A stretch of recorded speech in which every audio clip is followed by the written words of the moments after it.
Hello. So this is Siddharth. मेरी इस बार 230 rank आई है यूपीएससी सिविल सर्विसेज 2022 के अटेम्प्ट में। मैं I am from the state of Chhattisgarh and मेरी स्कूलिंग भी वहीं से हुई थी। I did my schooling from DPS and after that I cleared the IIT JEE rank with 507 rank, जिससे I did electrical engineering from IIT Kanpur, and after that I started preparing for civil services.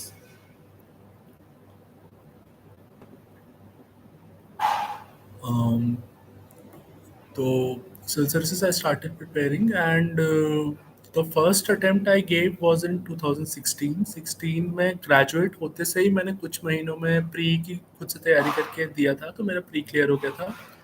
And pre मैंने हर बार clear किया है and interview भी दिए हैं इससे पहले, but final selection नहीं हो रहा था एंड फाइनली इस बार सिलेक्शन हुआ है।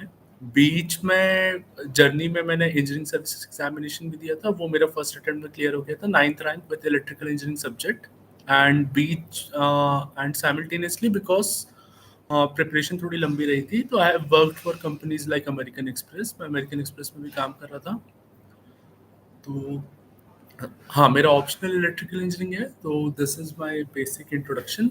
आई फील एनसीईआरटी में सबसे पहले तो क्यों रीड करना है, बिकॉज आई थिंक दो रीजन है एनसीईआरटी क्यों रीड करना है। सबसे पहली बात तो एनसीईआरटी की जो लैंग्वेज होती है वो बहुत ज़्यादा इजी होती है, तो अगर आप खुद से तैयारी कर रहे हैं तो अगर आप एनसीईआरटी पढ़ना स्टार्ट करेंगे तो वो समझ में आता है। दूसरी बात, अगर आप प्रीलिम्स और मेंस का पेपर देखेंगे तो बहुत सारी चीज़ें एनसीईआरटी से डायरेक्टली आती है। तो अगर एनसीईआरटी को पढ़ने का अप्रोच रहेगा, मेरे हिसाब से अगर आप फर्स्ट टाइम स्टार्ट कर रहे हो एनसीईआरटी पढ़ना, और तो मेरे हिसाब से आपको 6 से स्टार्ट करना चाहिए। सपोज जैसे हिस्ट्री की पढ़ रहे हो, बिकॉज हिस्ट्री अगर आपको आइडिया नहीं है तो आपको पहले तो सबसे पहले एक पूरा जो बेसिक सब्जेक्ट का जो आइडिया होता है ना, कि हिस्ट्री में अगर मैं आपसे पूछूं कि बेसिक इंडियन हिस्ट्री में हुआ क्या, उस चीज़ के आइडिया के लिए आप 6 से पढ़ना स्टार्ट करो। एंड 6 to 10th पढ़ो। 6 to 10th आपने एक बार पढ़ लिया है तो आपने पूरा बेसिक कंटेंट कवर कर लिया और आपको समझ में आ रहा है कि अब एनसीईआरटी में हो क्या रहा है। एंड पढ़ते समय भी मेरे हिसाब से 2 या 3 रीडिंग लगेगी। फर्स्ट रीडिंग में आप एकदम सब कुछ पहले रीडिंग में याद करने की कोशिश मत करो, बिकॉज अगर आप फर्स्ट रीडिंग में याद करने की कोशिश करोगे तो बहुत हेवी पड़ जाता है किसी भी बुक को। रीडिंग आप उस सब्जेक्ट की फील लेने के लिए करो।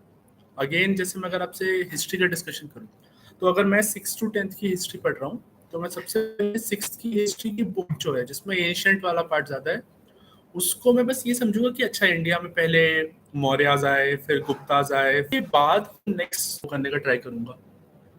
नेक्स्ट एक डाउट जो अगेंस्ट में एनसीईआरटी की नोट्स बनाने के लिए, बिकॉज एग्जांपल देता हूँ, जैसे अगर आपने प्री का पेपर देखा होगा तो प्री के पेपर में कई बार जो एनसीईआरटी में फोटोज के नीचे कैप्शन दिए होते हैं उनसे भी क्वेश्चन आए हैं डायरेक्टली। तो अगर आप नोट्स बना रहे हो तो आप उस चीज को तो नोट नहीं करोगे, बट रीड करते समय आपको मेक श्योर करना है कि आप उस छोटी से छोटी चीज को भी रीड कर रहे हो। इसलिए मैं खुद पर्सनली एनसीईआरटी के नोट्स नहीं बनाता था। जब भी मुझे रीड करना होता था मैं एनसीईआरटी डायरेक्टली पढ़ता था। तो आई थिंक ये है बेसिक एनसीईआरटी रीड करने के बारे में। अगर इसमें भी कुछ आपको स्पेसिफिक डाउट है तो आप और कमेंट्स में पूछ लो। मैं नेक्स्ट स्टेप देखता हूँ। How test is useful for prelims. Okay, prelims के लिए तो अगर आपने प्रीलिम्स का पेपर देखा होगा तो सबसे पहली बात तो आपको एक नॉलेज चाहिए कि प्रीलिम्स में जो क्वेश्चन पूछ रहे हैं उसके आपको क्वेश्चन का आइडिया होना चाहिए। नेक्स्ट, जो यूपीएससी के क्वेश्चन आते हैं वो डायरेक्टली नहीं आते। वो ऐसे नहीं पूछते कि इस स्टेट का चार आंसर डायरेक्टली। वो आजकल जो आपके ऑप्शंस फॉल, तो इसके लिए टेस्ट बहुत इंपॉर्टेंट होते हैं। आप सीधे अगर ध्यान दोगे तो आपको शायद वो ऑप्शन कैसे रीड करना है, ऑप्शन को कैसे एलिमिनेट करना है, ये वाली चीज की आइडिया नहीं होगा। नेक्स्ट, टेस्ट इसलिए भी इंपॉर्टेंट होते हैं प्रीलिम्स के लिए बिकॉज आप तैयारी करे जा रहे हो, सिलेबस एकदम डिफाइंड नहीं है कि कितना सिलेबस है। सिलेबस तो बहुत सारा है, तो फिर आपको एक मेट्रिक तो चाहिए ना जिससे आप डिसाइड कर सको कि आपने जितना पढ़ा है उसमें आप कितना अच्छा याद है। प्रीलिम्स के टेस्ट देने से आपको ये एक अच्छा टेस्ट होते रहते हैं धीरे धीरे, क्या जो पढ़वा रह रहा है कि नहीं रह रहा है। तो I think prelims it's not useful. I think मेरे हिसाब से वंस आपने प्री कैसे होगा सर जी, पक्का पक्का पक्का पक्का प्रीलिम्स का अगर आप अभी रिसेंट टाइम्स में पेपर देख रहे हो तो अनसर्टेनिटी डेफिनेटली इंक्रीज हुई है। बट जैसे मैं अपना एक्सपीरियंस देता हूँ, मैंने 6 अटेम्प्ट दिए और 6 में से 6 बार प्रीलिम्स क्लियर किया है। इस बार का भी 2022 में कट ऑफ 87 के अराउंड है, मेरे 125 आए थे। तो मैं 2 या 3 चीजें करता था इसके प्रीलिम्स के लिए। एंड जैसे सबसे पहली चीज होती है, अगर आप पूरा प्रीलिम्स का पेपर देखें 100 क्वेश्चन, तो इसमें अराउंड 30-35 क्वेश्चन ऐसे होते हैं जो इजी होते हैं, जो स्टैंडर्ड बुक से आते ही हैं, इवन इस साल आए। सबसे पहली चीज होनी चाहिए कि हमें स्टैंडर्ड बुक्स कवर से कवर, मतलब फर्स्ट पेज से लास्ट पेज याद करना है। जैसे मैंने आपको एनसीईआरटी का बताया कि एनसीईआरटी में कई बार फोटोज के नीचे से क्वेश्चन आ रहे हैं, तो लोगों को लगता है जो मैंने पढ़ा था, जो मैंने नोट्स बनाए थे, उससे तो नहीं आया। आया वो एनसीईआरटी से ही है, बस वो एनसीईआरटी किसी कॉर्नर से आया। तो आप किसी भी टॉपर से हर सब्जेक्ट की स्टैंडर्ड बुक लिस्ट ले लीजिए और उसमें आप कोशिश करिए कि वो स्टार्टिंग से एंड तक पढ़े। कई लोग बोलते हैं कि इसमें आपको स्मार्ट स्टडी करनी चाहिए। मेरे हिसाब से स्मार्ट स्टडी जरूरी है, बट स्टैंडर्ड बुक्स में मैं अपने से किसी चीज को छोड़ना या सेलेक्ट करने की कोशिश नहीं करता। मुझे लगता है स्टैंडर्ड बुक्स ऐसी हैं जिनको आपको जितना ज्यादा याद रहेगा उतना अच्छा है। ये क्यों मैं बोल रहा हूँ आपको, क्योंकि वो जो 20, 25, 30 क्वेश्चन आए ना, वो हर एक सिंसियर स्टूडेंट करके आएगा। तो अगर आप वो करके आते हैं, उससे आपका सिलेक्शन इंश्योर नहीं हो रहा है। पर अगर आप वो नहीं कर रहे हैं तो आप ऑलरेडी जो बाकी लोग करके आए उनसे थोड़े पीछे हो रहे हैं। तो फर्स्ट चीज तो ये है कि आपको स्टैंडर्ड बुक्स को एक लिस्ट ले लीजिए, उसको बना लीजिए। वो यूजुअली बहुत बड़ी नहीं होती। जैसे अब मैं आपसे ज्योग्राफी की बात करूँ तो ज्योग्राफी की स्टैंडर्ड बुक क्या है, मैं 9, 10, 11, 12 की एनसीईआरटी फॉलो करता हूँ, दैट्स इट ज्योग्राफी के लिए। इस तरीके से आप एक स्टैंडर्ड बुक लिस्ट बना लीजिए, या आप किसी भी टॉपर की उठा सकते हैं, सबकी यूजुअली सिमिलर होती है, उसको आप कवर टू कवर याद करिए। नेक्स्ट, थोड़ा आपको, अगर आप पेपर लास्ट ईयर के देखेंगे प्रीवियस ईयर, तो आपको रियलाइज होगा कुछ चीजें हैं जिनको याद करने से हमेशा अच्छा रिजल्ट मिलता है। For example national park, biosphere reserves, wetlands याद करना, मैप की चीजें याद करना। एक बार मैंने स्टैंडर्ड कर ली, अब मैं नेक्स्ट चीज पे मूव ऑन करूंगा कि ये जो चीजें हैं, मैं पेपर में कैसे पूछे जा रही है और मैं कितना ज्यादा उन चीजों को याद कर सकता हूँ। इनको मैं याद कर लूंगा तो कुछ वहां से मेरे मार्क्स इंश्योर हो जाएंगे। नेक्स्ट है ये जिसकी हम बातें कर रहे थे, टेस्ट देना। टेस्ट देने से क्या होगा, ऑप्शन एलिमिनेशन एक बहुत बड़ी क्वालिटी। मैं आपको बता रहा हूँ, मेरे 125 आए थे, मुझे भी सारे क्वेश्चन नहीं आते थे। मैं करके 94 क्वेश्चन आया था, बट आते मुझे शायद 55-60 होंगे। नेक्स्ट में मुझे ऑप्शन मैनेज करना पड़ा। अब कुछ लोग बोलेंगे कि आजकल सर 1 पेयर 2 पेयर ये वाली चीजें आने लगी हैं, इसमें ऑप्शन एलिमिनेशन मुश्किल हो गया। डेफिनेटली मुश्किल हो गया, पर जिसको ऑप्शन एलिमिनेशन आता है उसके लिए बेटर है। इसका मैं एग्जांपल देता हूँ, आपको नहीं पता होगा कि एग्जैक्टली 2 पेयर है कि नहीं, पर अगर आपने 1-2 ऑप्शन हटा लिए हैं और आपके पास सिर्फ 2 ऑप्शंस बचे हैं, तो प्रोबेबिलिटी बताता है कि आपके 50% चांस है कि क्वेश्चन सही या गलत हो जाए। एंड अगर आप 50 क्वेश्चन कर रहे हैं जहां पर +2 एंड -6.6 है, तो आपके नेट नंबर पॉजिटिव ही आएंगे। तो ऑप्शन एलिमिनेशन अभी भी बहुत इंपॉर्टेंट। थर्ड पार्ट इसका है कि आप टेस्ट लगाएं, जिससे आपका इवैल्यूएशन भी होता जाएगा और आपको ये ऑप्शन एलिमिनेशन वाली चीजें इंप्रूव होती जाएंगी। फाइनली, मेरे हिसाब से एक सीक्रेट इंग्रेडिएंट जो मुझे फील होता है, एंड आपने देखा वो कई लोग होते हैं जिनका 2 या 3 अटेम्प्ट तक प्री नहीं निकलता, फिर उसके बाद एक बार निकलता है तो निकलते ही जाता है। मुझे लगता है प्री में आप कुछ भी कर लो, उस दिन जो आपको कॉन्फिडेंस है वो सबसे ज्यादा इंपॉर्टेंट चीज होता है। एक बच्चा जिसने प्रीलिम्स निकाला है, उसके मन में ये रहता है कि मेरा प्रीलिम्स निकलेगा ही। तो जैसे सब सामने कोई नया टाइप का क्वेश्चन आया या कुछ अटपटा सा क्वेश्चन आता है ना, तो मेरा मन ऐसे काम करता है कि चलो ठीक है, क्वेश्चन से मुझे सॉल्व करना ही है। तो फिर मैं ये जो तरीके होते हैं ना, ऑप्शन एलिमिनेशन या कोई तिकड़ लगाने की कोशिश करता हूँ जिससे क्वेश्चन हो जाता है। कंपेयर टू दैट, अगर आपका कॉन्फिडेंस डाउन होगा तो आप क्वेश्चन को देखकर ही आप हार मान लोगे कि यार ये वाला क्वेश्चन नहीं होगा।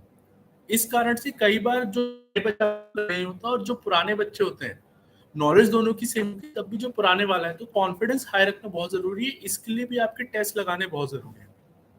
आई थिंक आप ये सारी चीजें करेंगे तो मेरे लिए तो हर बार निकाला है, आपको भी होना चाहिए।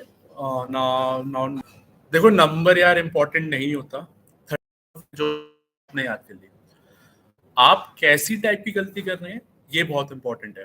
जैसे मेरा एक फ्रेंड था, उसके साथ ये था कि कई बार वो क्वेश्चन प्रॉपरली रीड ही नहीं करता था। अब अगर आप प्रॉपरली रीड नहीं कर रहे हैं, तो आज नहीं रीड कर रहे हैं, तो आप मेन पेपर के दिन भी नहीं करेंगे। मेन पेपर के दिन तो और भी ज्यादा वो होता है। साइंस के क्वेश्चन वो आपसे इस तरीके से पूछता है जैसे आप एक जनरल साइंस के आइडिया रखने वाले हैं। ऐसे नहीं पूछता कि आपने इंजीनियरिंग में पीएचडी करके रखी। अगर आप उसी चीज को इंजीनियरिंग में पीएचडी की तरीके से एकदम स्पेसिफिक सोचें कि अच्छा ये जो पॉइंट लिखा हुआ है इसका तो एक एक्सेप्शन में सोच सकता हूँ यूनिवर्स में, यहाँ यहाँ पर ये नहीं अप्लाई होता, और उस बेसिस पे आप ऑप्शन गलत कर देंगे। तो वो वैसे टाइप का एकदम स्पेसिफिक सोचता था क्योंकि वो इंजीनियरिंग बैकग्राउंड वाला था। जब उसने टेस्ट दिए तो उसको रियलाइज हुआ यार ऐसे स्पेसिफिक नहीं सोचना है, ऐसे सोचो कि अपने मम्मी पापा से ये क्वेश्चन पूछा गया था तो वो कैसे करते हैं। तो आप समझ रहे हैं, मतलब आप ना कुछ कौन से क्वेश्चन अगर गलत हो रहे हैं तो क्यों माय बीएससी इन इंग्लिश, इस पे देखो जाता है compare to Hindi medium, because Hindi medium में प्रॉपर से इंग्लिश, तो उसके भी कुछ फायदे होते हैं। जैसे मैं आपको एग्जांपल दूंगा, 2016 में मेरा एक दोस्त है, उसने हिंदी मीडियम में लिखा था, तो वो पोएट्री थोड़ी करता था, पोएम्स लिखना पसंद था। अब जब उसने ऐसे का पेपर लिखा, उसने हिंदी में बहुत अच्छा लिख पाया था क्योंकि वो उसी तरीके से अपने आप को एक्सप्रेस करता था। उसको उस बार ऐसे में हाईएस्ट मिला था 165। तो दोनों हिंदी और इंग्लिश के फायदे हैं। कौन सा आपको लेना चाहिए, थोड़ा आपको खुद से इवैल्यूएट करना पड़ेगा। इंग्लिश पे आपकी बहुत अच्छी ग्रिप है तो इंग्लिश एक सेफ ऑप्शन है। बट आपको अगर ऐसा लगता है कि इंग्लिश में मेरी ग्रिप बहुत अच्छी नहीं है, मतलब मेरी इंग्लिश ठीक ठीक ही है, ठीक ठीक इन द सेंस कि मैं, हाँ अच्छा का मतलब मैं ये नहीं बोल रहा हूँ कि आपको एकदम एमए होना चाहिए इंग्लिश में, मतलब आप प्रॉपरली सेंटेंसेस बना सकते हैं तो काफी होता है। पर आपको लगता है कि नहीं, मेरे को सेंटेंस बनाने में कई बार सोचना पड़ता है क्योंकि वहां तो आपके पास टाइम होगा नहीं सोचने का, तो आप हिंदी में जाइए। एक्सप्रेस आप बहुत अच्छे से कर सकते हैं हिंदी में, बट हाँ रिसोर्सेस इंग्लिश में ज्यादा है, तो English is a safer bet. Sir how to reduce newspaper reading time when I read to, हाँ न्यूज़पेपर देखिए, आप स्टार्टिंग में अगर आपको 2-3 डिटेल में पढ़ रहे हो, और स्टार्टिंग में मुझे या किसी भी आप उसको देखेंगे टॉपर को, सबको समय लगता था। इसका एक सिंपल सा रीजन होता है कि आप जब पहले रीड करना स्टार्ट करते हैं तो आपको उस इशू के बारे में कई बार नहीं पता होता। अब न्यूज़पेपर वाला आपको पूरी समरी तो देगा नहीं अभी तक क्या हुआ, वो तो आजकल क्या हुआ उस हिसाब से देगा, पर आपको उस इशू को थोड़ा आगे पीछे का भी जानना पड़ेगा। तो आपको सर्च करना पड़ता है, आप उस चीज को डिटेल में पढ़ना पड़ता है। कई बार ये भी होता है कि उसमें ऐसे टेक्निकल टर्म्स आते हैं, जब मैंने पहली बार स्टार्ट किया था तो मुझे मॉनेटरी पॉलिसी, फिस्कल पॉलिसी, ये सब चीजों को इतना अच्छा आइडिया नहीं था, तो मुझे गूगल करना पड़ता था। तो इस कारण से 2-3 घंटे जाते हैं। पर जैसे जैसे आप पेपर को सीरियसली पढ़ते रहेंगे आपको रियलाइज होगा कि क्योंकि आपको अब इश्यूज का आइडिया है, और कई बार इश्यूज रिपीट ही होते हैं। अब जैसे इंडिया और यूएसए में आएगा, तो इंडिया और यूएसए में इश्यूज हमेशा सेम ही होते हैं। यूएसए वाले हमें कई बार रिलीजियस चीजों पे वो कर देते हैं, मार्क कर देते हैं। कई बार उनकी इंडस्ट्री बोलती है कि हम पैटेंट वगैरह फॉलो नहीं कर रहे हैं, और हमारे कॉमन एरियाज भी सेम है। तो फिर आपको धीरे धीरे पेपर बहुत तेजी से पढ़ने लगेंगे जब आपको एक बार इश्यूज का आइडिया होगा। बट आप स्टार्टिंग में अगर आपके घंटे लग रहे हैं तो आप प्लीज घंटे लगाइए। आप जितना अभी समय लगाएंगे एग्जाम के पास आपको उतना ही कम टाइम लगेगा न्यूज़पेपर पढ़ने में। सर बिगिनर को स्टार्टिंग कैसे करनी चाहिए? अच्छा, स्टार्टिंग कैसे करनी चाहिए, सबसे पहले तो आपको स्टार्टिंग करनी चाहिए कुछ डिसीजंस लेके। सबसे पहले आपको ऑप्शनल क्या होगा, ऑप्शनल सेलेक्ट करने से पहले आपको बहुत सोचने की जरूरत है। उसके लिए क्या क्या फैक्टर्स सेलेक्ट करने होते हैं, अगर आपको चाहिए तो आप एक बार डाउट में पूछ लेना, मैं बता दूंगा। नेक्स्ट है एडवांस प्रिपरेशन में जा सकते हैं। अगर आपको नहीं है तो वो जो मैंने बोला था कि आप बेसिक एनसीईआरटी पढ़िए, बहुत अच्छा आइडिया लगेगा। पहली रीडिंग करिए जिसमें आप सिर्फ आइडिया ले रहे हैं सब्जेक्ट का। सेकेंड रीडिंग लीजिए जिसमें आप थोड़ा आइडिया को इन डेप्थ पढ़ रहे हैं। थर्ड रीडिंग लीजिए जिसमें आप अब चीजों को याद कर रहे हैं। तो एनसीईआरटी से एक बहुत अच्छा तरीका होता है, बिकॉज वो एनसीईआरटी 6-7 के लिए लिखी गई है, जिनको खुद को कोई आइडिया नहीं। तो अगर आपको आइडिया नहीं है आप उनको रीड करें, बहुत इजी लैंग्वेज है, बहुत इजी तरीके से एक्सप्लेन करें। रोड मैप फॉर 2025, 2025 हो गया 2 साल अभी से पहले। तो रोड मैप थोड़ी ज्यादा बड़ी चीज हो गई। इस पर डिपेंड करेगा कि आपका क्या क्या बचा हुआ है। सपोज अब अगेन अज्यूमिंग कि आपका कुछ भी नहीं बचा, मतलब आपने कुछ भी स्टार्ट नहीं किया है, अब आप एक बेसिक आइडिया बना रहे हैं। सबसे पहले अगेन आप ऑप्शनल को डिसाइड कर लीजिए। आपको 15 दिन लग सकते हैं, 15 दिन दीजिए इसमें। एक बार आपका ऑप्शनल वो हो गया ना, डिसाइड हो गया, आप फिर एक चीज कर सकते हैं कि ऑप्शनल की प्रिपरेशन चालू कर सकते हैं। क्योंकि ऑप्शनल का जो ज्यादातर कंटेंट है वो स्टैटिक है, मतलब वो बदलता नहीं है। तो आप अगर आज भी वो पढ़ेंगे तो 2025 के पेपर में भी सेम चीजें पूछी जाएंगी। तो आप जो भी अभी पढ़ रहे होंगे वो आपका एक अच्छा इन्वेस्टमेंट होगा कि चाहे 25 में पेपर दें, 26 में पेपर दें, वो कंटेंट तो सेम रहने का। करंट अफेयर्स थोड़ा चेंज हो जाता है। नेक्स्ट है आपका रोड मैप है। आपको सबसे पहले न्यूज़पेपर पढ़ना स्टार्ट कर देना चाहिए। जैसे किसी ने पहले पूछा था कि पेपर में टाइम ज्यादा लगता है, अगर आप अभी से पेपर पढ़ना स्टार्ट कर देंगे तो जब तक आपका पेपर पास आएगा, मतलब 2024 तक आपकी पेपर में स्पीड बढ़ जाएगी, तो आपका टाइम कम लगेगा। नेक्स्ट आपको भी बेसिक बुक्स से स्टार्ट करना चाहिए, एनसीईआरटीज वगैरह एक्सेट्रा से। तो आई थिंक ये ब्रॉडली एक रोड मैप है। अगर आपको थोड़ा और स्पेसिफिक कुछ पूछना है कि सर इसको कैसे हैंडल करना है, तो वो कर सकते हैं, बट मेरे हिसाब से सबसे पहले ऑप्शनल से स्टार्ट करना चाहिए। ऑप्शनल का कंटेंट सेम रहने वाला है, किसी भी साल पेपर लिया जाए तो मैं पहले ऑप्शनल पढ़ूंगा। अगर मैं 25 में पेपर दे रहा हूँ और मैं 23 के करंट अफेयर्स न्यूज़पेपर बहुत अच्छे से याद कर लूँ, यार 25 में तो वो शायद पूछा भी ना जाए, या 25 तक हो सकता है इंडिया का सिनेरियो बदल जाए, आज हम रशिया रशिया के साथ हमारे रिश्ते अच्छे हैं, हो सकता है कल कोई इशू आ जाए, तो फिर आज अगर मैं करंट अफेयर्स बहुत अच्छे से याद कर लेता हूँ तो वो हो सकता है तब उतना वैल्यूएबल ना हो, इसलिए मैं पहले ऑप्शनल से स्टार्ट करूंगा। Sir, how best approach for art and culture? Okay, art and culture में यार मेन चीज ये होती है कि आपको एक तो याद करना बहुत होता है, और दूसरी बात थोड़ा सा सब्जेक्ट का फील चाहिए। तो मैं तो आर्ट एंड कल्चर के लिए क्या करता हूँ, हिस्ट्री की जो एंशियंट वाला पार्ट है, हिस्ट्री आप पढ़ोगे तो काफी सारा आपको आर्ट एंड कल्चर का जो बेसिक है वो समझ में आ जाएगा। For example, art and culture का एक पार्ट है कि किस डायनेस्टी ने किस टाइप के आर्ट आर्ट को प्रमोट किया। अब आपको ये पता होना चाहिए पहले कौन सी डायनेस्टी आई, फिर कौन सी डायनेस्टी आई। 2 मिनट, आई थिंक वो चला गया है, पावर चला गया, चलो मैं बताते रहता हूँ तब भी। हाँ, कौन सी डायनेस्टी आई, उसके बाद दूसरी डायनेस्टी कौन सी आई, ये आपको आइडिया होना बहुत ज़रूरी है। तो पहले तो आपने हिस्ट्री पढ़ लिया, हिस्ट्री इंपॉर्टेंट होता है इसका बेस बनाने के लिए कि मैं आर्ट एंड कल्चर कैसे पढूं। हाँ, आर्ट एंड कल्चर के लिए इसलिए भी इम्पोर्टेंट होता है बिकॉज आर्ट एंड कल्चर में जैसे मैं बता रहा डायनेस्टीज आ रही हैं, इसके अलावा इंडिया, ह्यूमन जितना एडवांस होते गया उस हिसाब से उसका आर्ट भी एडवांस होते गया। तो आप पहले हिस्ट्री पढ़िए, नेक्स्ट एक बार आपने हिस्ट्री जब पढ़ ली है उसके बाद मैं कोशिश करूंगा कि मैं जो वो 11th की एनसीईआरटी है ना, एक आर्ट एंड कल्चर की, आप उसको पढ़िए, उस बुक को बहुत अच्छे से पढ़िए। वो बुक से कहीं से भी क्वेश्चन आ जाता है, और मतलब वर्ड बाय वर्ड याद करना है उस बुक को। मैं आपको एग्जांपल देता हूँ, 2020 के जो प्री था उसमें एक क्वेश्चन था शायद ऐसा कुछ कि इनमें से कौन सा जैन लिटरेचर है। उसमें जो 4 वर्ड्स लिखे थे वो बहुत डिफिकल्ट से वर्ड लिखे थे, और काफी लोगों ने वो क्वेश्चन देख के छोड़ दिया था। पर अगर आपने एनसीईआरटी अच्छे से पढ़ा होगा तो आपने अवदाना वर्ड उस एनसीईआरटी में पढ़ा होगा, जो आपको पता होगा कि बुद्धिस्ट टेक्स्ट है, उससे वो क्वेश्चन हो जा रहा था। तो आपको ये आर्ट की जो 11th वाली बुक है ये तो एकदम वर्ड टू वर्ड याद करनी है। नेक्स्ट, एक बार मैंने ये बुक पढ़ ली तो आप दो में से कोई सा भी एक कंटेंट उठा सकते हैं। आप सीधे नितिन सिंघानिया उठा सकते हैं, या आप सीसीआरटी के नोट्स उठा सकते हैं। मैं सजेस्ट करूंगा आप नितिन सिंघानिया उठाएं, बिकॉज नितिन सिंघानिया में थोड़ा कंटेंट अच्छे से उन्होंने बना के दिया है। बट नितिन सिंघानिया को पूरा पढ़ना बहुत मुश्किल है। जैसे नितिन सिंघानिया ने बहुत बेसिक बेसिक चीजें भी दी हैं, सिनेमा का भी बहुत ज्यादा दिया है। इसके लिए अगेन आप एक बार प्रीवियस ईयर क्वेश्चंस देख लोगे प्री और मेंस की, तो आपको समझ में आ जाएगा नितिन सिंघानिया की किस पार्ट को आप थोड़ा छोड़ सकते हो, किस पार्ट को आपको याद करना है। फॉर एग्जाम्पल, जब मैं सिनेमा पढ़ता था, सिनेमा की भी हिस्ट्री सब कुछ दी है, तो मैं सिनेमा में ना बेसिक ये याद कर लेता था, फर्स्ट सिनेमा कौन सी है, इंडिया में सिनेमा कब आई, इंडिया में फादर ऑफ सिनेमा कौन है, उसमें जो सब कुछ दिया है वो नहीं पढ़ता था। पर क्या पढ़ना है क्या छोड़ना है इसका आइडिया आपको तभी लगेगा जब आप एक बार आर्ट के वो देख लेंगे, पास्ट ईयर क्वेश्चंस देख लेंगे। How to handle social media? यार सोशल मीडिया देखो, जितना मिनिमल आप यूज करोगे उतना बेस्ट होता है। मैं तो जैसे मुझे सिर्फ ट्विटर पसंद है, मुझे चीज़ों के बारे में ट्वीट करना पसंद है, तो मैं इंस्टाग्राम फेसबुक तो बहुत ही लिमिटेड यूज करता था, बट मैं ट्विटर यूज करता था। पर अगेन ये जो होता है अपने पर्सनल प्रेफरेंस के हिसाब से होता है, आपको ज्यादा समय बिल्कुल भी नहीं देना है। कोई भी आपसे बोले सोशल मीडिया को आप यूटिलाइज करके अपनी तैयारी अच्छी कर सकते हो, मुझे नहीं लगता। मोटिवेशन भी आपको सोशल मीडिया में मिल रहा है तो आपको लिमिटेड ही मिल रहा है यार, मतलब कितना मोटिवेशन लोगे, सब मोटिवेशन से पेपर तो निकल नहीं रहा है। आपने मोटिवेशन ले लिया, फिर आपको आगे जाके पढ़ना ही है।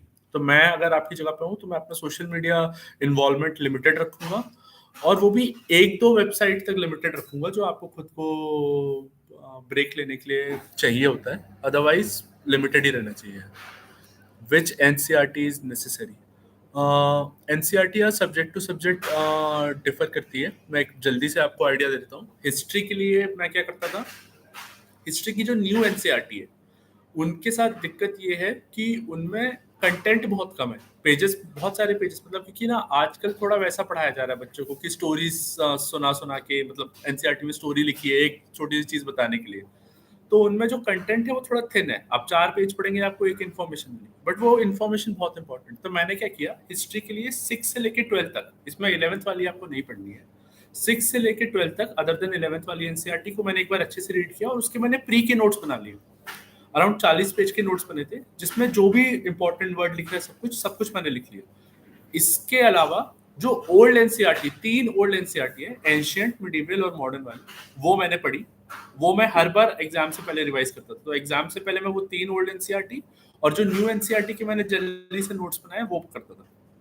हाँ, और ये मैं पहले बोल रहा था मैं एनसीईआरटी के नोट्स नहीं बनाता, सिर्फ यही वाले मैंने नोट्स बनाए और बाकी कहीं पर नहीं बनाए। यहाँ पर भी मैंने इसलिए बनाया क्योंकि कंटेंट बहुत थिन है हिस्ट्री के एनसीईआरटी में, और मैं ओल्ड एनसीईआरटी वैसे भी पढ़ ही रहा हूँ। ज्योग्राफी के लिए मैं 9 to 12 की एनसीईआरटी पढ़ता था एकदम religiously, word to word. Art के लिए मैं 11th की एनसीईआरटी पढ़ता हूँ। इकोनॉमिक्स के लिए एक मैक्रो इकोनॉमिक्स की एनसीईआरटी है जिसमें जीडीपी एक्सेट्रा के फॉर्मूला है, उसको मैं रीड करता हूँ।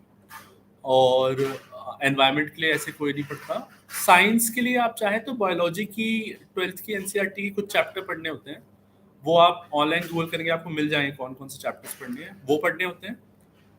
फिर पॉलिटिक्स में नहीं पढ़ता था, पॉलिटिक्स में लक्ष्मीकांत ही पढ़ता था। और आई थिंक हाँ, ये एनसीईआरटी बहुत इंपॉर्टेंट है। Sir I have done my ये कैसे question, how to handle social media, CSAT is gone very difficult level now year by year, how to approach। हाँ, तो CSAT के लिए यार आई थिंक 2 या 3 चीजें इंपॉर्टेंट है। पहली बात तो अगर आपको कहीं गाइडेंस मिल रहा है, मेरे हिसाब से आपको ले लेना चाहिए। CSAT पहले सिर्फ क्वालिफाइंग था, बट हाँ डिफिकल्ट हो गया है, तो अगर आपको किसी आदमी से वो होता है ना, मतलब कोचिंग ऑनलाइन कहीं आपको ऐसा गाइडेंस मिल रहा है जहाँ पर वो थोड़ा आपको बता दे कि इन क्वेश्चंस को ऐसे हैंडल करना है, इन क्वेश्चंस को हैंडल करना है, तो आप प्लीज वो चीजें कर लीजिए।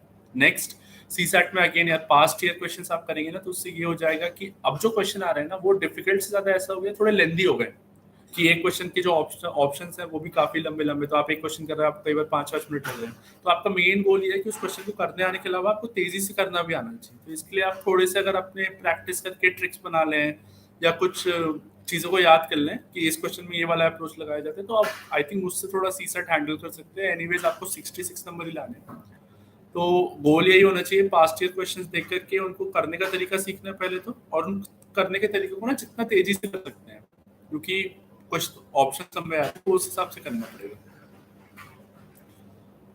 हाउ टू एक second, how to connect science and technology questions either book और न्यूज। हाँ, साइंस एंड टेक्नोलॉजी के लिए डिपेंड करता है आपका बेस कितना बड़ा है। अगर आप साइंस एंड टेक्नोलॉजी वाले ही बच्चे, इंजीनियरिंग वाले बच्चे हैं या साइंस वाले बच्चे, तो आपका बेसिक अच्छा खासा होगा। उसमें आप चाहें तो आप ये कर सकते हैं कि एक बार जल्दी से जो 9th ऑनवर्ड की एनसीईआरटी है, 9th और 10th की फिजिक्स और केमिस्ट्री बेसिक केमिकल, तो बेसिक आइडियाज के लिए कर सकते हैं। और 12th की जैसे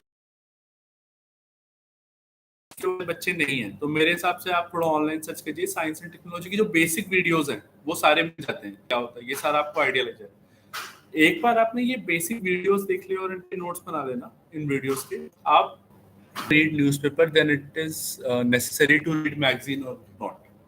हाँ, अब इसमें मेरा क्या आइडिया है ना, इसका फ्री के लिए मेरे हिसाब से न्यूज़पेपर के नोट्स बनाने लोगे ना, तो साल के एंड में आपके नोट्स इतने मोटे होंगे, इतने मोटे, और आप फिर उनको रीड भी नहीं करोगे। तो क्या है, हमारा टाइम हो गया।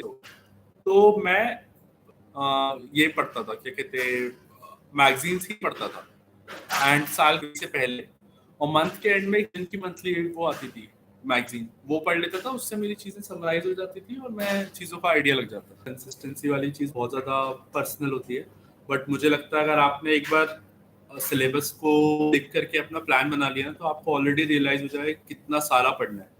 और वो डर अगर आपके अंदर कंटिन्यूसली रहेगा कि यार मुझे 1 महीने में इतना कंप्लीट करना है, 1 हफ्ते में इतना कंप्लीट करना है, ऐसा तो नहीं हो पाया, उस चीज से कंसिस्टेंसी बनी रहती है। मोस्टली मुझे लगता है क्यों लोग अपनी पढ़ाई से दूर होते हैं, एग्जाम दूर होता है और हमें लगता है कि यार अभी एग्जाम दूर है, मैं कर दूंगा कवर, बट रियलिटी होती है कि इतना सारा कंटेंट होता है कि अगर आप कुछ भी पाइल अप होते जा रहा है तो वो होते जा रहा है, फिर एट में खत्म नहीं होता। इसलिए आप एक बार सिलेबस देख लो, प्रीवियस क्वेश्चन देख लो, फिर अपना एक वो बना लो, शेड्यूल बना लो कि मेरा मंथली और वीकली टारगेट ये है। अगर आपका वीकली टारगेट ये है और आप उस वीकली टारगेट खत्म करने की कोशिश करोगे तो अपने आप आपकी कंसिस्टेंसी आ जाएगी, मुझे इतने घंटे तो पढ़ना पड़ेगा तभी मेरा इस वीक का टारगेट पूरा होगा। तो आई थिंक यही सबसे बड़ा तरीका है। बाकी तो ये यार कि अपने आप को रिमाइंड करना है, आप सब कुछ छोड़ करके अपने रूम पे बैठे हो पढ़ने के लिए, और फिर इस कोचिंग और ऑनलाइन ये अगेन यार पर्सनल अप्रोच होता है। एक बहुत बड़ा फायदा होता है कि वो आपको एक तो शेड्यूल बना देते हैं कि यार मेरी ये क्लास है, ये वाली क्लास है, ये वाली क्लास है, उससे आप अपना डेली फॉलो अप करते रहते हो और आप कभी पीछे नहीं छूटते। ऑनलाइन कई बार ये होता है कि रिकॉर्डेड पड़े हुए हैं तो मैं कर रहा हूँ, मैं नहीं कर रहा हूँ, कई बार मैं मतलब ये हो जाता है कि फिर आज मैंने सोचता हूँ कि आज नहीं करता हूँ, रिकॉर्डेड तो पढ़ा है कल करूंगा, फिर ऐसे करते करते करते पाइल अप हो जाते हैं और बहुत सारे लेक्चर पड़े होते हैं। ऑफलाइन में ये होता है कि अब मुझे रोज जाना ही है क्लास, तो मेरा एटलीस्ट क्लासेस और चीजें तो आगे बढ़ते रहती है, फायदा होता है। तो वो है, बट आपको एक बार आपने कोचिंग कर भी, तो अगर आप कोचिंग कर सकते हो तो कर दो। अदरवाइज ऑनलाइन भी देखो, ऑनलाइन में ये है आपको थोड़ा एफर्ट आपकी साइड से ज्यादा लगेगा, पर आपको फ्लेक्सिबिलिटी ज्यादा मिलेगी। अगर मैं इस समय पे नहीं जा पाता हूँ क्लास, तो मैं अपने हिसाब से रिकॉर्डेड लेक्चर दे सकता हूँ उसमें, पर आपको खुद का डिसिप्लिन ज्यादा मेंटेन करके रखना पड़ेगा कि हाँ क्लास है तो मुझे करना है, क्लास करते समय मुझे कुछ और चीज नहीं करनी, मुझे साइमल्टेनियसली फोन नहीं चलाना है, वो थोड़ा आपका डिसिप्लिन ज्यादा लगेगा। ऑल्सो आपने कोचिंग कर भी ली है तो भी इस एग्जाम में बहुत जरूरी है, क्योंकि इस एग्जाम का ना बहुत पर्सनलाइज अप्रोच चाहिए होता है एग्जाम के लिए। तो आप ये नहीं कर सकते कि सामने वाला ने आपको पढ़ा दिया आप सिर्फ वही पढ़ रहे हो, आपको बहुत सारी चीजें ऑनलाइन कंटेंट सर्च करना ही पड़ेगा। तो अगर आप वो भी हो, मतलब आप कोचिंग कर भी रहे हो, तब भी आपको ऑनलाइन का बेस्ट यूज करना आना चाहिए। Pre and mains integrated approach कैसे करें? ये मेंस इंटीग्रेटेड ही होता है, मतलब आप अभी जैसी चीजों को पढ़ रहे हो, फॉर एग्जांपल एनसीईआरटी, आप ऐसा थोड़ी जैसे टर्म से आप करते जाओगे, आप एक पूरा फील भी ले रहे हो सब्जेक्ट के, जैसे मैंने बोला।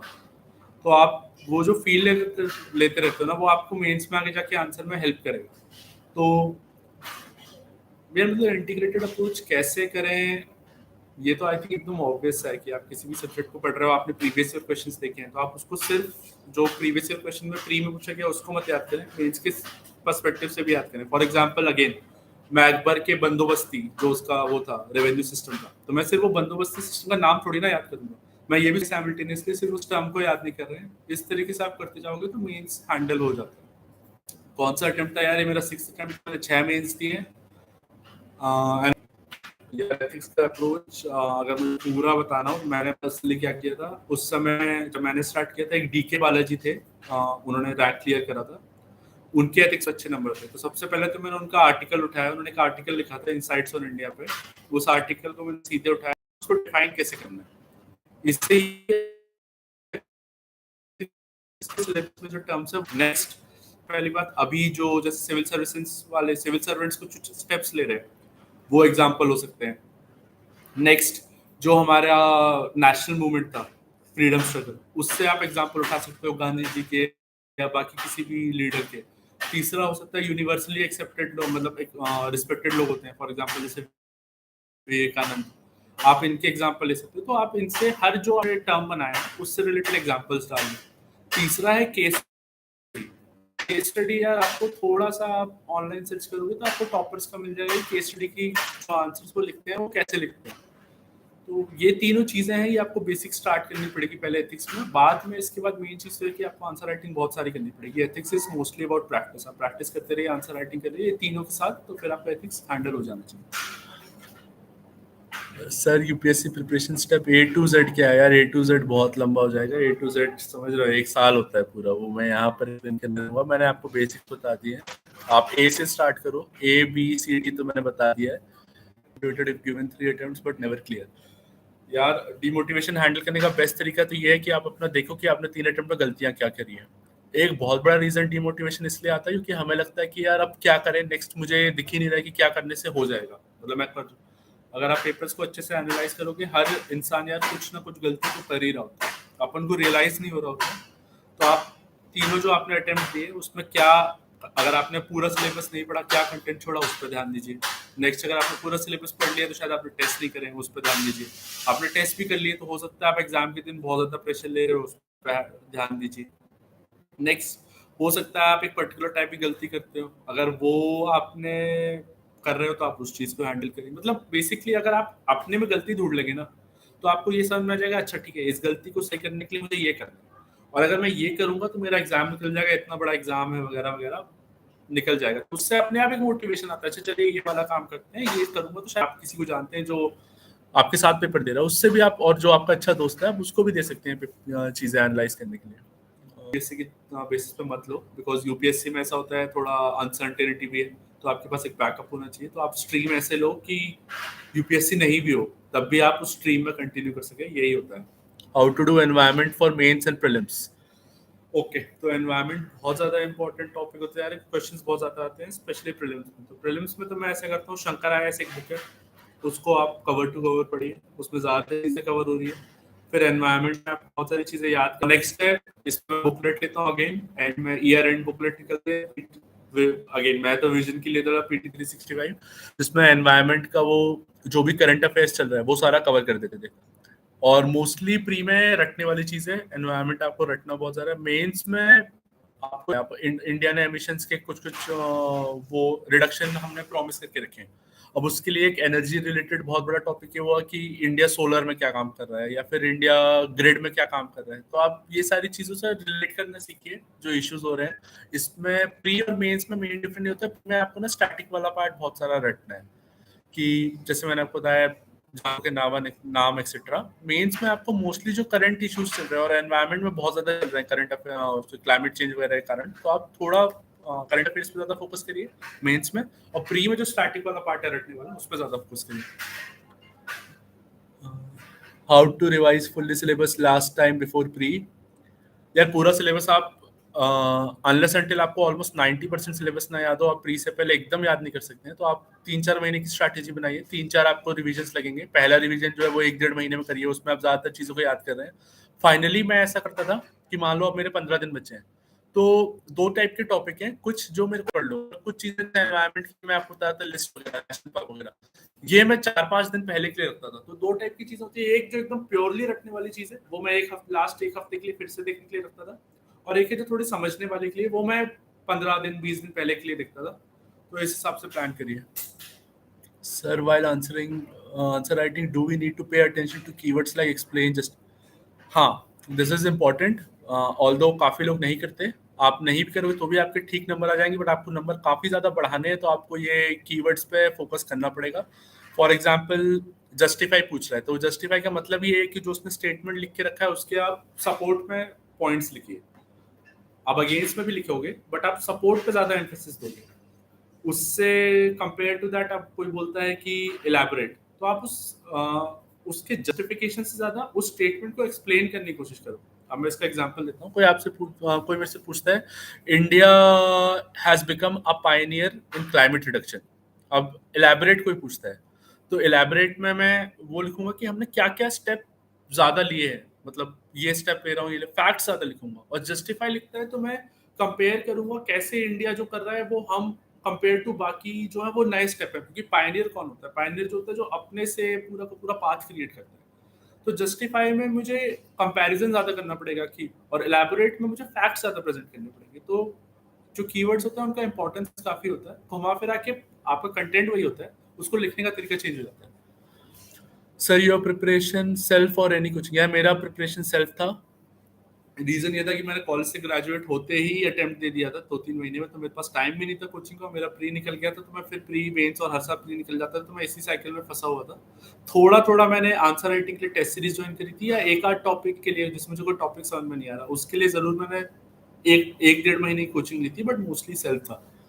My age is 30, 2024 is my last and first attempt. कैसे प्रिपेयर करें? पहले मैंने कभी ये एग्जाम नहीं दिया। यार इसका तो मैंने तुम्हें बता दिया कि ब्रॉडली तुम्हारा क्या मैप होना चाहिए, कैसे स्टार्ट करना चाहिए, क्या क्या तुम्हें करना चाहिए, आप वो वाला पार्ट देख लेना। Sir when I start answer writing then word goes higher number and not handled to correct which are.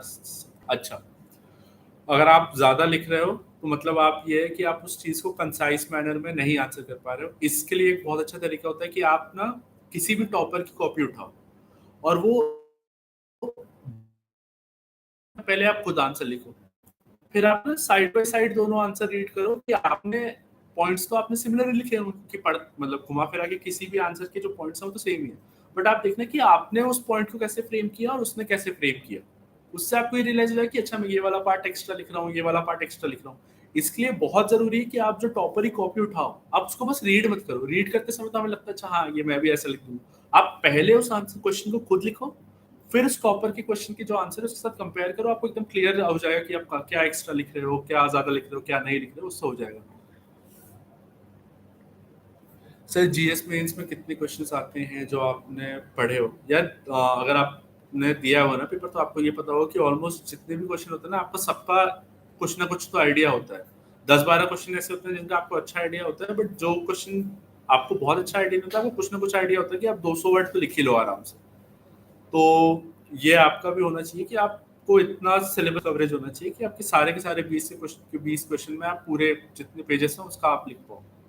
सारे एनसीईआरटी की और स्टैंडर्ड बुक की वीडियोस ऑनलाइन पर देख कर ही कवर कर लें? नहीं यार, बिल्कुल मत करो। स्टैंडर्ड बुक्स में मैंने जैसे तुम्हें बोला, कोई सामने वाला अगर आपका यूट्यूब वीडियो बना रहा है तो वो अपने हिसाब से चीज़ों को सेलेक्टिवली उठा रहा है और छोड़ रहा है उस बुक में।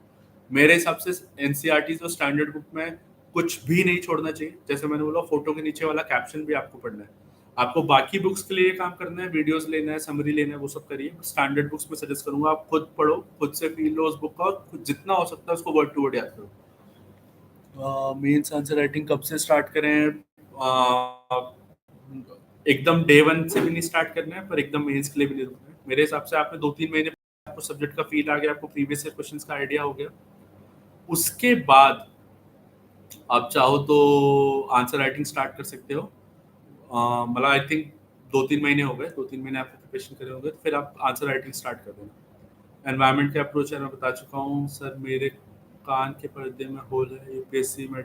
यार आइडिया नहीं है मुझे, थोड़ा आपको रूल्स देखने पड़ेंगे, किसी और को पूछना पड़ेगा। मेडिकल का इशू नहीं पता मुझे। यूपीएससी के साथ में अदर एग्जाम और स्ट्रिक्ट को कैसे मैनेज करें? इसको मैनेज करने का सबसे इजी तरीका तो यही होता है कि यार पहली बात तो काफी सारे जो कंटेंट है वो ओवरलैप कर रहा है। आप स्टेट पीएससी के लिए पढ़ रहे हो तब भी आपको जीएस तो वही पढ़ना है। दूसरी बात, आप देखिए कि यूपीएससी का जो प्री या मेंस है उससे पहले 2-3 महीने तो आपको डेडिकेटेड यूपीएससी पढ़ना पड़ेगा। अदरवाइज जब थोड़ा समझ, जैसे फॉर एग्जांपल मेंस हो गया, उसके बाद आप वेट करें, उस समय आप एग्जाम बिल्कुल अप्रोच कर अपेयर कर सकते हैं। मेंस और इंटरव्यू के बीच में कई बार 4 महीने का गैप होता है, उस महीने आप उस गैप में चाहें, ऑलरेडी आपने जीएस वगैरह पढ़ा हुआ है, उस एग्जाम के लिए आप कुछ थोड़ा सा स्पेसिफिक और पढ़ना पड़ता है, वो हैंडल कर सकते हैं। मेरा ऑप्शनल इलेक्ट्रिकल इंजीनियरिंग था। मेरे स्कोर भी काफी अच्छा है, 304, जो वन ऑफ द हाईएस्ट है इस बार ऑप्शनल में। मैंने तो कवर करने के लिए बुक्स रीड करी थी, जो स्टैंडर्ड बुक्स होती हैं इसके लिए। बुक्स का अगर आपको, वैसे तो इलेक्ट्रिकल वाले कम है, बट अगर आपको इलेक्ट्रिकल इंजीनियरिंग लेना है तो उसकी एक प्रकाश राज पुरोहित एंड प्रिंस धवन, दो लोग हैं। इन दोनों ने एक बहुत अच्छा डिटेल्ड बुक लिस्ट डाली है, हर टॉपिक बाय टॉपिक। मैं तो सीधे सीधे उसी को फॉलो करता था, जो उन्होंने जिस टॉप बुक से बोला उस बुक से मैं पढ़ के मैंने नोट्स बनाए। आई थिंक हो गए हैं सारे क्वेश्चंस। और किसी को कोई क्वेश्चन है तो पूछ लीजिए, अदरवाइज मैं इनसे पूछ लेता हूँ, एंड करना है क्या?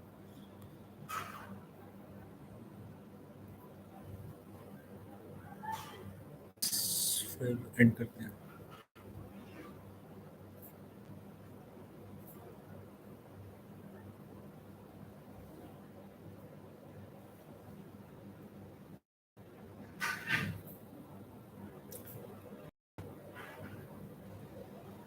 सही है, अगर आपने एंथ्रोपोलॉजी रखे, फायदे हैं यार एंथ्रोपोलॉजी कुछ बहुत सारे की। उसका सिलेबस बहुत ज्यादा छोटा है कंपेयर टू इलेक्ट्रिकल इंजीनियरिंग। बहुत सारे लोग होते हैं जो इलेक्ट्रिक में ग्रेजुएशन करने के बाद एंथ्रोपोलॉजी लेते हैं, तो अगर आपका है तो वो तो सही है। मेरा मेन रीजन ये था कि इलेक्ट्रिकल में थोड़ा सर्टेनिटी ज्यादा होती है। जो आर्ट्स वाले ऑप्शन होते हैं उसमें ये होता है कि आपने कुछ आंसर लिखा, सामने वाले को कुछ आंसर पसंद आया, वो सारी चीजें। इलेक्ट्रिकल में ये होता है कि एक क्वेश्चन उसका एक ही आंसर है, जो आप लिख रहे हो या तो वो सही है या गलत है। तो उस कारण से मैंने इलेक्ट्रिकल लिया था, बट काफी सारे लोग इलेक्ट्रिकल वगैरह करके अब बाकी इंजीनियरिंग करके एंथ्रोपोलॉजी और बाकी आर्ट्स के ऑप्शन लेते हैं।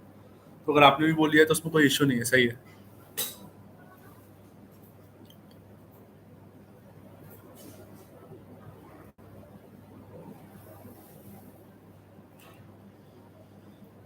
चलो 2-3।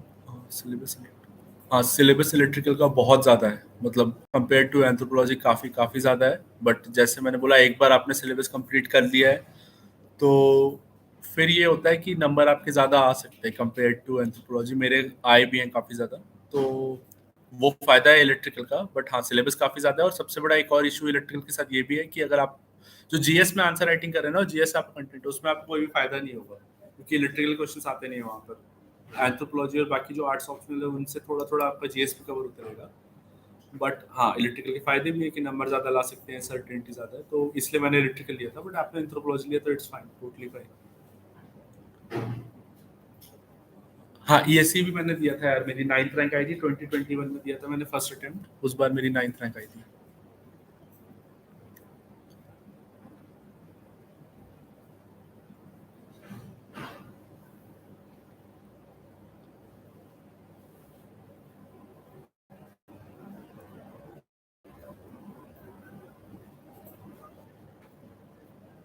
थिंक 2 पेयर पे हो ही गया है। लास्ट क्वेश्चन अगर कोई है तो ठीक है, वरना फिर एंड करते हैं।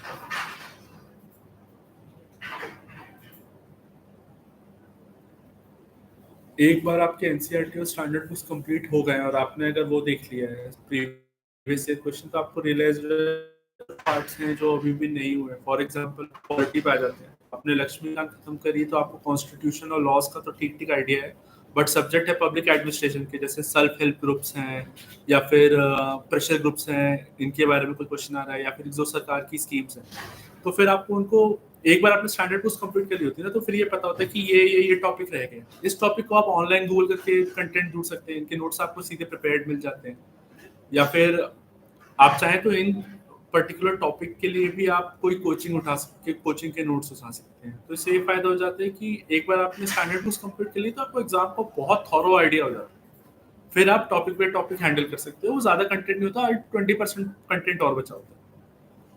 कोई कोचिंग आप सजेस्ट करना चाहें, to which one you will suggest? यार जो भी अगर आपको ये कहते हैं पैसों का इशू नहीं है, तो आई थिंक जो भी स्टैंडर्ड वंस है, Vajiram, Vision, Next IAS, I think तीनों ही अच्छी है, फोरम आईएस, ये चारों ही अच्छी है।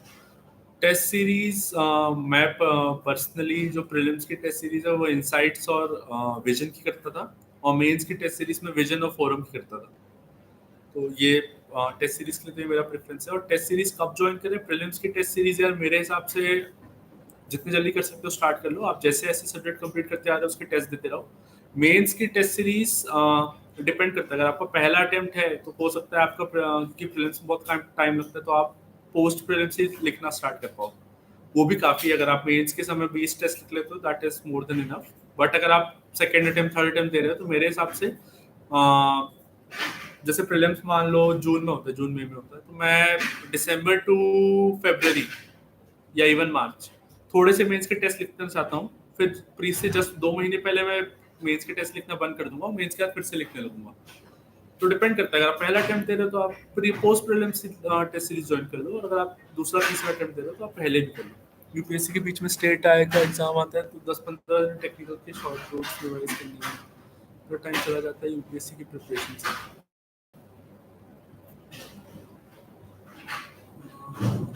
बीच में टेक्निकल के शो यार देखो वो तो आपको मैनेज तो करना पड़ेगा, बिकॉज या तो आप ऐसा करिए कि आप वही स्टेट्स प्रिपेयर करें जो आपकी यूपीएससी के एग्जाम के साथ क्लैश ना करें। काफी लोग ऐसा करते हैं, मतलब फॉर एग्जांपल आप एमपी से हो और जरूरी नहीं आप एमपी का ही एग्जाम दो, आप यूपी दे सकते हो, राजस्थान दे सकते हो, बाकी भी दे सकते हो, क्योंकि वैसे भी आपके बैकअप ही है, मतलब हाँ यूपीएससी के लिए। तो आप अगर स्टेट्स ऐसे सेलेक्ट करें कि वो आपके एकदम सीधे यूपीएससी के टाइमलाइन से क्लैश ना करें, पर अगर क्लैश कर रहे हैं तो आप इसके लिए पहले से प्रिपेयर करके रखिए। मतलब फॉर एग्जांपल आप वो जो 15 दिन में यूपीएससी का नहीं पढ़ पा रहे तो आप कोशिश करें कि वो चीज़ आप पहले से पढ़ के उसके शॉर्ट टर्म नोट्स बना लें।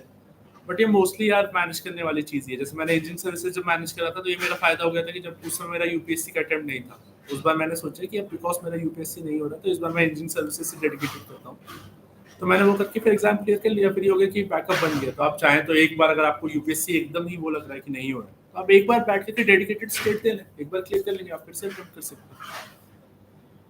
सर आपके अनुसार कौन सी मिस्टेक्स नहीं करनी चाहिए? यार सबसे बड़ी मिस्टेक तो ये होती है, लोग प्रिपेयर करना स्टार्ट कर देते हैं, कोचिंग जाना स्टार्ट कर देते हैं, पर उनको एग्जाम का आइडिया नहीं होता क्या क्वेश्चंस पूछे जा रहे हैं। मतलब पूरी तरीके से दूसरे पर डिपेंड कर रहे होते हैं कि हाँ आप मुझे बता दीजिए क्या पढ़ना है, कैसे पढ़ना है, कितना पढ़ना है। सबसे पहले मैंने जो आपको बोला, आपको जो एग्जाम चालू प्रिपरेशन करने से पहले जो चालू होता है, मतलब जो चालू करने से पहले जो आपको प्रिपरेशन करना होता है ना, कि प्रीवियस ईयर क्वेश्चन, वो करना बहुत जरूरी है। वो अगर आप नहीं कर रहे तो आप दूसरे पर डिपेंडेंट हो और फिर आप लिमिटेड ही कर पाओगे। दूसरी बात यार, ओवर कॉन्फिडेंस या अंडर कॉन्फिडेंस दोनों चीजें अवॉइड करनी चाहिए। मेरे दोस्त हैं जो आईआईटी से हैं, जो बहुत ओवर कॉन्फिडेंट थे कि यार पेपर अपन तो आईआईटी से निकल जाएगा वगैरह, उनका नहीं निकला। तो कई सारे ऐसे लोग होते हैं जो नॉन आईआईटी ऐसे बैकग्राउंड से, तुमको लगता रहता है यार ये सिर्फ एग्जाम आईआईटी निकालते हैं, यार ये भी फालतू बातें हैं, हर बैकग्राउंड के लोग निकालते हैं। कॉन्फिडेंस बहुत ज्यादा इंपॉर्टेंट है, प्रीलिम्स में सारे उनमें, और प्लस जर्नी बहुत लंबी है। अगर आपके अंदर कॉन्फिडेंस होगा तभी आप कंटिन्यूसली पढ़ पाओगे, तो कॉन्फिडेंस वाला पार्ट भी बहुत इंपॉर्टेंट है। आई थिंक ये दो मेन मिस्टेक्स नहीं करनी चाहिए। अगर आपको एग्जाम का थॉरो आइडिया है और आप एक प्लान बना के पढ़ रहे हो, मतलब चीज़ों को पायलअप नहीं कर रहे हो, बात के लिए छोड़ने वाला काम, और तीसरी चीज़ आप कॉन्फिडेंस से पेपर दे रहे हो, तो आई थिंक हो जाना चाहिए। बाकी तो फिर ये थोड़ा एग्जाम रैंडम तो है, सब आप बहुत सारे लोगों से सुन चुके होंगे, तो आपको हो सकता है मल्टीपल इवेंट्स अटेम्प्ट्स देना पड़े, उसके लिए रेडी भी रहना चाहिए, बट यार ठीक है, सारी चीज़ें तो हो जाना चाहिए होपफुली। एनवायरनमेंट जो है ऐसे ईएससी के लिए पढ़े थे वो सीएससी के लिए सफिशिएंट नहीं, बिल्कुल सफिशिएंट नहीं है। ईएससी में आप जो भी जनरल स्टडीज पढ़ते हो वो सिविल सर्विसेज के जनरल स्टडीज का 10% भी नहीं है। तो ईएससी का जो भी आपने मेडिजी वगैरह के नोट्स पढ़े उससे नहीं होगा। आपको जैसे मैंने एनवायरनमेंट का जो कंटेंट बताया है वो आपको पढ़ना ही पड़ेगा। ईएससी का जीएस सीएससी के जीएस से 10% भी नहीं है, तो आपको सेपरेटली पढ़ना पड़ेगा। मेंस में हायर मार्क्स कैसे अचीव करें? मेंस में ही हायर मार्क्स अचीव करने हैं वैसे भी, क्योंकि उसी से रैंक आती है। तो सबसे बड़ी बात तो ऑप्शनल में नंबर खिंच जाते हैं। अगर आप खींच सकते हो तो आप ऑप्शनल इस तरीके से सेलेक्ट करें जिसमें आपके नंबर ज़्यादा सेलेक्ट हो जाए। नेक्स्ट जीएस में आंसर राइटिंग पे फोकस करिए, टेस्ट दीजिए, आई थिंक उससे हो जाने। और ऐसे में काफ़ी नंबर खींच सकते हैं। अगर ऐसे में ये फ़ायदा होता है कि 3 घंटे में 2 ऐसे लिखने हैं। तो अगर आपने कोई पर्टिकुलर टेक्निक अच्छे से स्ट्रैटेजी बना ली ऐसे की, तो ऐसे और आई थिंक ऑप्शनल इनमें आप काफ़ी नंबर खींच सकते हो। बाकी जीएस में आंसर राइटिंग करते रहना। एनसीईआरटीज यार एनफ नहीं है, मैंने बता दी है किसके लिए कौन सी। वो आप वीडियो में पीछे जाके देख लेना, मैंने सब्जेक्ट वाइज बता दी। फॉर एग्जांपल ज्योग्राफी में मैं 9 to 12 पढ़ता हूँ, हिस्ट्री की मैंने सबकी एनसीईआरटीज बता दी।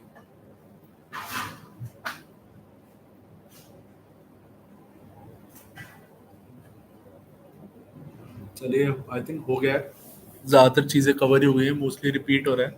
तो अब यहाँ पर एंड करते हैं session. Thank GS for ethics मैंने कवर कर दिया यार। एक बंदे ने ऊपर एथिक्स का पूछा था, आप वहाँ पर देख लेना। डीके बालाजी के नोट्स वगैरह से स्टार्ट किया था, कवर हो गया है वो एथिक्स वाला। आप पीछे देख लीजिए, वीडियो मिल जाएगा। बाकी यार इसके अलावा कोई स्पेसिफिक नोट्स है, सॉरी कोई स्पेसिफिक आपको नोट्स या किसी चीज़ से रिलेटेड डाउट है तो इंस्टाग्राम पे मैसेज कर लीजिएगा, उससे आई थिंक हो जाना चाहिए। ठीक है, या फिर आप इसी वीडियो के कमेंट्स में डाल दीजिएगा, मैं बाद में ये लोग चैनल वाले मुझे फॉरवर्ड कर देंगे, तो आई थिंक उससे भी हो जाएगा। क्वेश्चन के कोचिंग के बिना कितना टफ है यार? थोड़ा मैंने बताया, जैसे कोचिंग से फायदा ये होता है कि अपना शेड्यूल बन जाता है। कोचिंग से ये भी बहुत बड़ा फायदा होता है कि सामने वाला आपको बेसिक पूरा कंटेंट बता देता है। तो बहुत सारी चीजें अगर आप कोचिंग नहीं कर रहे हैं तो खुद से करना पड़ेगा, बट थोड़ा खुद से डिसिप्लिन ज्यादा लगता है, बहुत ज्यादा डिफिकल्ट नहीं होता है यार। मैंने विदाउट कोचिंग निकाला है। मेरी एक फ्रेंड थी, वो 2018 वाले अटेम्प्ट में 59 आई थी, उसने विदाउट कोचिंग निकाला था। 2017 में अभिजीत आया था 19 रैंक, उसने भी विदाउट कोचिंग। बहुत सारे लोग विदाउट कोचिंग निकाल रहे हैं। तो आई थिंक कोचिंग इतना बड़ा वो स्ट्रगल नहीं है, बस खुद से थोड़ा सेल्फ डिसिप्लिन ज्यादा लाना पड़ता है, खुद की प्लानिंग वाला पार्ट ज्यादा लगता है। आई थिंक चलो ठीक है। बाकी आप इंस्टाग्राम या टेलीग्राम पे मैसेज कर देना कुछ और भी डाउट आ रहा है आपको। आई थिंक मोस्टली सारी चीज़ें हम लोगों ने यहाँ पे कवर कर ली। Thank you.